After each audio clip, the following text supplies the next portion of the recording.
तो इन 5 पानियों से प्लांट की ग्रोथ भी बहुत तेज़ होगी, फूलों और कलियों की जो मात्रा होती है वो भी बहुत ज़्यादा बढ़ जाएगी। मतलब अनगिनत फूल और अनगिनत कलियां, फ्रूट्स, फल सब कुछ आपके प्लांट्स में होंगे। जो भी आप इतने दिनों से मेहनत कर रहे थे वो सब आपको मिलेगा। पर आपको कुछ सावधानियां रखनी होंगी और साथ ही साथ इन पानी को तैयार कैसे करना है वो भी मैं आपको वीडियो में बताऊंगी। तो चलिए फिर वीडियो को स्टार्ट करते हैं। हेलो एवरीवन, कैसे हैं आप सब लोग। लव फॉर गार्डनिंग में आप लोगों का बहुत बहुत स्वागत है। तो पहले मैं आपको दिखाती हूँ मेरे अमरूद के प्लांट में। एक अमरूद तो आ रहा है और बाकी 7-8 छोटे से प्लांट में ही 7-8 अमरूद की कलियां भी आ गई हैं। तो मैं आपको थोड़ा सा दिखा दे रही हूँ और आप इस प्लांट को भी दे सकते हैं। इसमें सिर्फ 2 ब्रांचेज हैं और अभी लेंथ भी इसकी बहुत ज़्यादा नहीं है। आप देखिए कितना छोटा सा प्लांट है, उसके बाद भी इसमें बहुत सारी कलियां आ रही हैं। तो ये मैं इसलिए आपको दिखा रही हूँ कि आपको पता चले कि जो चीज़ें मैं आपको बता रही हूँ वो मैं पर्सनली भी यूज़ करती हूँ और उसको यूज़ करने से प्लांट में फ़ायदे क्या क्या पहुँच रहे हैं। तो ये जो पांचों पानी हैं ये घर में फ्री में आपको मिल जाने वाले हैं। तो अगर आपको एक साथ ये सब मिल रहा है तो इसको कैसे यूज़ करना है वो बताऊंगी। प्लस साथ साथ में अगर आपके पास अलग अलग टाइम पे अलग अलग हैं ये चीज़ें तो इनको कैसे यूज़ करना है वो भी बताऊंगी। मैंने अडेनियम के सीड कैसे ग्रो करते हैं वो वीडियो भी आप लोगों के साथ शेयर की थी। तो अगर आपने नहीं देखी है तो आप मेरे चैनल पे जाके देख सकते हैं। आप में से बहुत सारे लोगों ने जब मैंने तुलसी जी का वीडियो डाला था तो क्वेश्चन किया था कि अरवी कैसे लगाई जाती है। तो देखिए वैसे तो ये बहुत सिंपल है पर इस समय अरवी ग्रो करने का मौसम नहीं है, मौसम बीत चुका है। तो नेक्स्ट टाइम जब अरवी ग्रो करने का मौसम आएगा तो वो वीडियो मैं आप लोगों के साथ ज़रूर शेयर करूंगी। चलिए अब अपने टॉपिक पे आते हैं। तो सबसे पहले जो पानी है वो है लहसुन के छिलकों का पानी। तो इसे कैसे तैयार करना है उसके बारे में बात कर लेते हैं। तो मैंने यहाँ पे लगभग 1 से 2 लहसुन की जो पूरी कलियां होती हैं, हम लोग के यहाँ आड़ी बोला जाता है, आप लोगों के यहाँ जो भी कहा जाता हो, पूरा एक लहसुन जो भी होता है, कली नहीं, तो उसको ले लेना है, छिलके खाली लेने हैं। और अगर आप चाहें तो 1-2 लहसुन भी ले सकते हैं। उसको यूज़ कैसे करना है वो भी मैं आगे बताऊंगी आपको। तो सबसे पहले मैंने यहाँ पे ग्लास में पानी ले लिया है और ये देखिए ये जो लहसुन है मैंने यहाँ पे 2 से 3 लहसुन लिए हैं और हल्का सा क्रश कर लिया है। मतलब किसी चीज़ से उस पर एक प्रेशर डाल दिया है ताकि वो फूट जाए लहसुन। उसके बाद फिर मैंने इसे पानी में भिगा दिया है। तो जैसे 2 से 3 लहसुन भी रहेंगे और साथ साथ में उनके छिलकों का भी हम यूज़ करेंगे। तो इससे फ़ायदे क्या होते हैं प्लांट्स को वो भी बता देती हूँ आपको। तो लहसुन के छिलकों से सबसे पहली बात है कि इसका जो पानी होता है वो मिट्टी में जितने भी इंसेक्ट, कीड़े मकोड़े होते हैं उनको दूर करता है। अगर फंगस लगा है तो उसे भी हटा देता है। पर इसे यूज़ कैसे करना है, आप 2 दिन तक इसको ऐसे भीगे रहने देंगे, फिर इसमें दुगना पानी मिक्स करेंगे नॉर्मल और उसके बाद छान के देंगे। जो छिलके हैं उनका यूज़ नहीं करना है, सिर्फ पानी को छन्नी से छान लेना है और उसके बाद प्लांट मिट्टी में कम से कम 100 से 150 ml तक आपको डाल देना है। ध्यान रखें छिलके नहीं होने चाहिए, सिर्फ नॉर्मल पानी हमें छन्नी से छान के यूज़ करना है और उसमें 2 गुना नॉर्मल पानी ऐड कर देना है। अब दूसरी खाद के बारे में बात कर लेते हैं। तो दूसरी खाद है, ये जो आप देख रहे हैं ये नींबू का छिलका है और हल्का फुल्का सा रस है, इसमें ज़्यादा रस नहीं है क्योंकि ये यूज़ किया हुआ है। अब इसका इस्तेमाल प्लांट के लिए कैसे करना है चलिए इसके बारे में बात कर लेते हैं। तो हमें क्या करना है, 2 से 3 जो भी आपके पास जितने भी नींबू के छिलके हैं बस वो ख़राब ना हो, सड़े ना हो, तो आपको उन्हें यूज़ करना है। उसके लिए भी मैंने यहाँ पे 1 गिलास पानी, नॉर्मल पानी लिया है, उसमें 2 नींबू के छिलकों को डाल दिया है और इसे भी हम 2 दिन तक डिप करके ऐसे ही कहीं ढक के रख देंगे। और उसके बाद इसमें भी हम 2 गुना पानी मिक्स करेंगे और इसे किसी भी प्लांट को दे सकते हैं। देखिए जो जो खाद मैं आपको बता रही हूँ ये सारे ऑर्गेनिक है, तो आप किसी भी तरह के प्लांट को दे सकते हैं। इससे क्या होता है, देखिए इससे जो सबसे बड़ा फ़ायदा होता है वो ये है कि मिट्टी जो भी खाद हम देते हैं उसको बहुत आसानी से ले पाती है और जो सॉइल होती है वो एसिडिक बनती है। मोस्ट ऑफ द प्लांट्स, ज़्यादातर पौधे ऐसे होते हैं जिन्हें एसिडिक सॉइल पसंद होती है।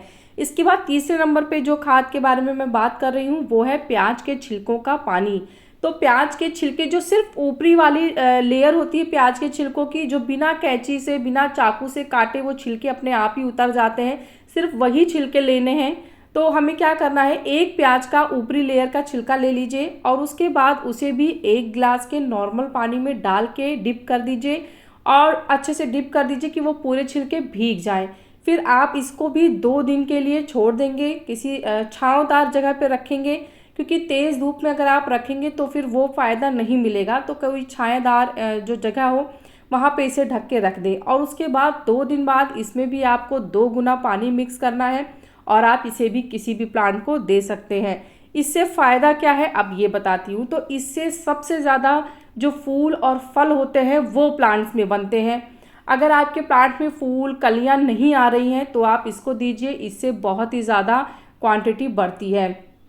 अब बात कर लेते हैं चौथे छिलके की। तो इसका पानी कैसे तैयार करना है और ये क्या है। तो सबसे पहले बताती हूँ, ये है खीरा।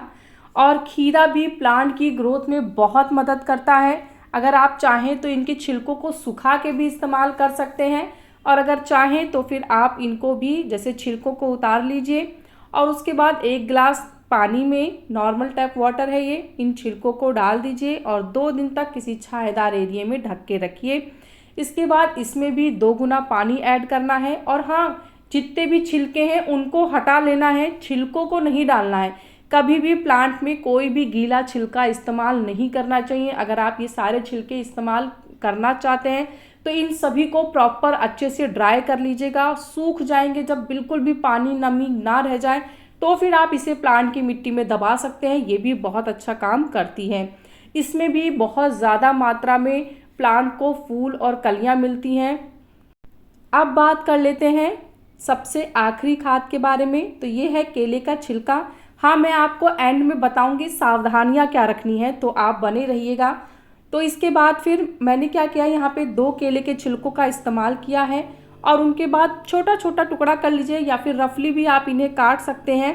और उसके बाद अब इनका इस्तेमाल कैसे करना है, चलिए इसके बारे में बात कर लेते हैं। तो इसके लिए भी 1 गिलास मैंने यहाँ पे नॉर्मल टैप का वाटर ले लिया है और उस नॉर्मल पानी में हमें ये केले के छिलकों को भिगा देना है। तो केले के छिलके में प्रचुर मात्रा में पोटेशियम पाया जाता है। इससे फूल फल जितनी सब्जियां होती हैं भर भर के आपके प्लांट्स में आएंगी। बहुत ही अच्छी खाद है। तो इसको भी आप 2 दिन तक ढक के रख दीजिए किसी किनारे छायादार एरिया में। और उसके बाद इसमें 2 गुना पानी ऐड करके 100 से 150 ml तक ये खाद भी आप अपने प्लांट को दे सकते हैं। आप 15 से 20 दिन में एक बार इस खाद को अपने प्लांट्स को दे सकते हैं। अब सभी खादों को देने का तरीका क्या है ये भी मैं आगे वीडियो में बताऊंगी और सावधानियां क्या रखनी है वो भी बताऊंगी। पहले मैं बता रही हूँ, अगर आपके पास ये सभी छिलके एक साथ मौजूद हैं तो फिर आप क्या करिए, इन सभी छिलकों को एक साथ भिगा दीजिए। तो जैसे अभी मैंने आपको ग्लास में एक एक छिलके कैसे डिप करके प्लांट को देने हैं वो बताया है।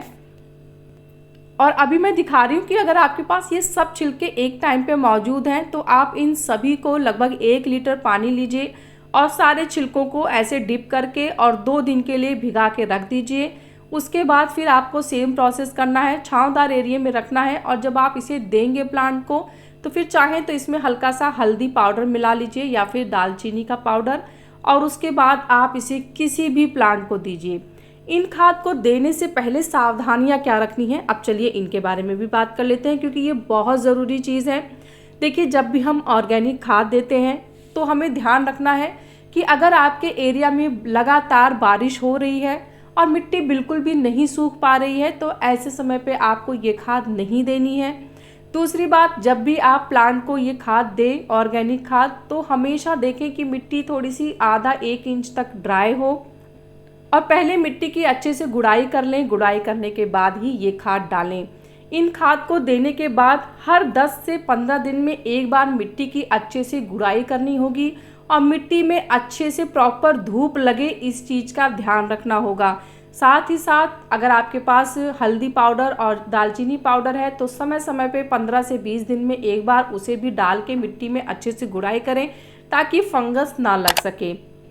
और ये जितने भी छिलके मैंने आपको बताए हैं, जब आप इनको छान के पानी अलग कर लेंगे तो इन छिलकों को आप फेंके ना, तेज़ धूप में इन्हें 5-6 दिन तक प्रॉपर ड्राई कर लें और फिर आप इनकी मल्चिंग कर सकते हैं। आप चाहें तो मिट्टी में इनको दबा सकते हैं। ये भी जैसे जैसे डिकम्पोज होंगे प्लांट को कुछ ना कुछ खाद के रूप में दे के ही जाएंगे, तो वेस्ट करने की ज़रूरत नहीं है, इनको बिल्कुल भी ना फेंके। साथ ही साथ जितने भी प्लांट्स हैं उनको कब कितनी धूप चाहिए, कितना पानी चाहिए, आपको इसका भी विशेष ध्यान रखना होगा। हर पौधे की एक अलग रिक्वायरमेंट होती है। जैसे आपको मैं नींबू का प्लांट दिखा रही हूँ, तो ये वो प्लांट है जिसको दिन भर की धूप चाहिए। आपके पास बैंगन है, हरी मिर्च है, टमाटर है, तो ये सारे प्लांट को दिन भर की धूप चाहिए। अगर आप इन्हें दिन भर की धूप नहीं देंगे और ये खाद पे खाद देते रहेंगे, तो मानिए मेरा कहना कोई फ़ायदा नहीं है। तो हर प्लांट को जितनी धूप चाहिए उसे उतनी धूप दीजिए, जितना पानी चाहिए उसे उतना पानी दीजिए, उसके बाद ये खाद दीजिए और प्रॉपर केयर कीजिए, तो 100% पॉजिटिव रिजल्ट आप लोगों को मिलेगा। आप देख सकते हैं, मैं आपको अपने प्लांट्स की थोड़े बहुत प्लांट्स की अपडेट दिखा रही हूँ और रिजल्ट बहुत अच्छा है। तो सारी डिटेल, सारी जानकारी बता दी है। इसके बाद भी कोई क्वेश्चन है या कन्फ्यूज़न है तो आप कमेंट करिएगा। कैसा लगा मेरा आज का ये वीडियो मुझे ज़रूर बताइएगा। अगर आपको वीडियो पसंद आया है तो वीडियो को लाइक करिएगा, चैनल को सब्सक्राइब करिएगा और प्लांट से रिलेटेड अगर कोई भी क्वेश्चन कन्फ्यूज़न है तो आप कमेंट कर सकते हैं। मिलते हैं फिर नेक्स्ट वीडियो में, तब तक के लिए बाय, टेक केयर।